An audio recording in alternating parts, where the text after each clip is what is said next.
from the nearby magma transferred into the present groundwater, causing it to rise in temperature, eventually flashing to steam. Since this steam took up 1,600 times the volume of the water it once was, it caused an immense amount of pressure to build. Eventually, this pressure became so great that it cracked and thus broke through overlying rock, exploding upwards from a depth of 2,000 feet in a powerful blast via what is termed a phreatic eruption. As boulders of rock were thrown several miles, pyroclastic flows raced across the surrounding landscape. By the time this eruption was over, a 4,000 foot wide and 1,000 foot deep crater, termed a mare, remained in the landscape. This crater, which was filled with significant debris at its bottom, would eventually become the site of Devil's Tower.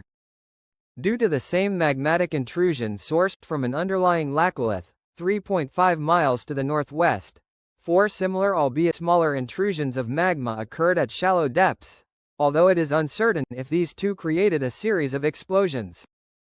Eventually, large volumes of highly viscous magma began pushing its way up through the debris at the bottom of the Mare crater, forming a very tall and fairly thin mass of molten rock which may have even breached the bottom of the crater at one point.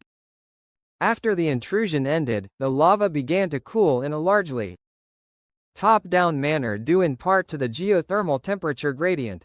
As this occurred, the magma hexagonal columns contracted, and the best way to accommodate this motion was to form a series of near 120-degree angle cracks that eventually formed polygon shapes, albeit primarily 6-sided hexagons. These hexagon-shaped cracks then propagated downwards, as once the process began, going further down required less energy. By the time the cooling had completed, a series of hexagon-shaped columns, some of which are up to 10 feet wide, stood in this vast crater. These columns were built out of a rock type called phonolite.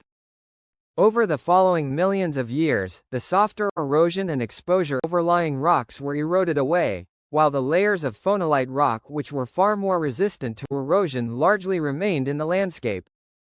By 5 million years ago, Devil's Tower became exposed on the surface, with erosion later cutting sufficient elevation from surrounding rock units to create its modern towering monolithic appearance. To the northwest, the other igneous intrusions were also eroded, thus leaving behind 4 buttes referred to as the Missouri Buttes. I do want to other theories note that the theory of how Devil's Tower formed is one of several reasonably plausible explanations. However, I feel that this theory is the best match given the available evidence. Also, correcting nonsense, I don't know why this even needs to be said, but Devil's Tower does not, I repeat, not represent an ancient tree, and anyone who claims otherwise is saying complete nonsense. If you would like to request a specific topic, please leave a comment below. Additionally, I would like to thank my new YouTube channel member